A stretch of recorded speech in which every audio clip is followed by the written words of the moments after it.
डेहरा कब्रिस्तान हिंदुस्तान के सबसे हॉन्टेड जगह में से एक है। कहते हैं कोई भी रात के 11 बजे के बाद उस कब्रिस्तान के आगे से नहीं जा सकता। उसके अंदर से जाना तो दूर की बात है, कोई उस कब्रिस्तान के आगे से भी नहीं जा सकता। इस कब्रिस्तान की दीवारें लगभग 1 किलोमीटर तक फैली हुई हैं और कोई भी रात के 11 बजे के बाद वहाँ से जाता है तो वो जिंदा नहीं बचता। कहते हैं वहाँ जितनी भी बुरी शक्तियाँ हैं उनकी वो दीवारें एक सीमा है, मतलब कोई भी बुरी शक्ति उस कब्रिस्तान की दीवारों से आगे नहीं जा सकती। अगर कोई भी रात के 11 बजे के बाद वहाँ से जाता है तो उस बुरी शक्ति बस वह उस कब्रिस्तान की सीमा तक ही उसे मार सकती है, ना तो उससे पहले और ना ही उसके बाद। आज की जो ये कहानी है वो डेहरा कब्रिस्तान के पास के ही गांव में रहने वाले मुकेश जी के साथ घटित घटना है। अब ये कहानी मैं उन्हीं के शब्दों में आप लोगों को सुनाऊंगी।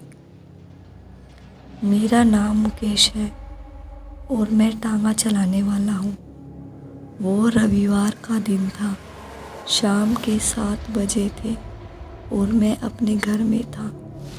तभी वहाँ राजू आया। राजू हमारे गांव का तो नहीं था, पर उसके कुछ खेत हमारे ही गांव में थे, जिसके कारण वो यहाँ आते रहता था। राजू ने मेरे पास आकर कहा कि उसकी घास खेत में कटी पड़ी है, पर उसकी घास को उसके घर तक पहुँचाना पड़ेगा। उसका गांव मेरे गांव से लगभग 5 या 6 किलोमीटर की दूरी पर ही होगा। मैंने भी हाँ बोल दिया और यह सोचा कि रात के 11 बजे से पहले ही मैं घर आ जाऊंगा। मैं आ भी जाता, पर घास लोड करने में काफ़ी समय लग गया था, इसलिए मुझे राजू के गांव में पहुंचते पहुंचते 10 बज गए थे और घास को टांगे से नीचे रखने में भी काफ़ी समय लग गया था। और इसीलिए राजू भी मुझे बार बार अपने घर में रुकने को बोल रहा था, क्योंकि उसके गांव से हमारे गांव को बस एक रास्ता जाता था, जो उस ही डेहरा कब्रिस्तान के आगे से होकर जाता था। एक बार तो मेरा दिल भी राजू की बात मान जाने को कर रहा था, पर मैं घर नहीं गया तो मेरे घर वाले परेशान हो जाते। ना मेरे पास कोई फ़ोन था और ना ही मेरे घर वालों के पास। मेरे घर में मेरे 2 छोटे छोटे बच्चे, मेरी बीवी और मेरे माता पिता थे। मुझे उन सब की चिंता ने आने पर मजबूर कर दिया था और अब मैं उस ही कब्रिस्तान के पास आ गया हूँ। मैंने अपनी घड़ी में समय देखा, रात के 11 बज चुके थे।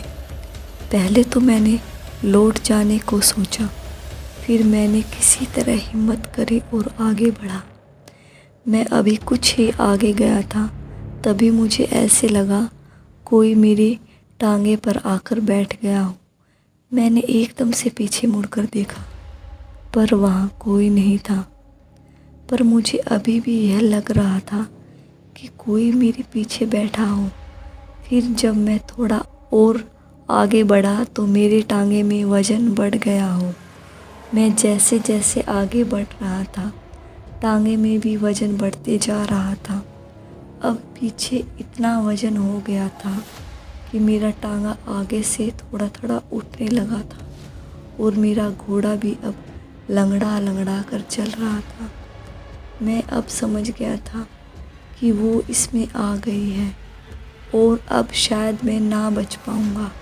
फिर मुझे अपनी मम्मी की बात याद आई। उन्होंने मुझे बताया था कि ये भूत और आत्मा आग से थोड़ा बहुत डरते हैं। तभी मैंने अपनी जेब में रखी बीड़ी निकाली और मैं बीड़ी पीने लगा। जैसे ही मेरी एक बीड़ी ख़त्म होती है, मैं दूसरी जला लेता ऐसा करते करते मेरी पूरी बीड़ी ख़त्म हो गई।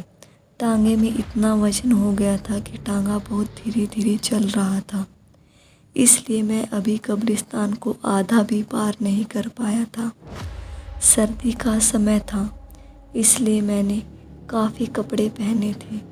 जैसे ही मेरी बीड़ी ख़त्म हुई तो मैंने जो कंबल ओढ़ा हुआ था उसे उतार कर मैंने उसमें आग लगा दी और कंबल की आग ख़त्म होने वाली ही थी, तभी मैंने अपना स्वेटर निकाल कर जला दिया और स्वेटर की आग ख़त्म होती उससे पहले मैंने अपनी कमीज निकाल कर जला दी।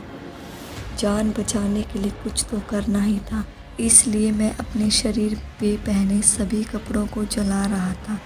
ऊपर से सभी कपड़े ख़त्म होने पर मैंने अपना पैजामा उतारा और उसमें भी आग लगा दी। अब बस मेरा एक कच्छा ही बचा था। उससे पहले मेरे पैजामे की आग ख़त्म होती, उससे पहले ही अब कब्रिस्तान की दीवारें ख़त्म होने वाली थी। जैसे ही मैंने कब्रिस्तान पार करा तो देखा एक बड़ी ही भयानक सी औरत मेरी टांगे से नीचे उतरी और उसने कहा, आज तो बच गया तू, पर अगली बार आया तो नहीं बचेगा। इतना बोलकर वो वहीं खड़ी रही और मैं अपने घर की ओर चला आया। उस दिन से मैं कभी उस रास्ते से रात में नहीं जाता।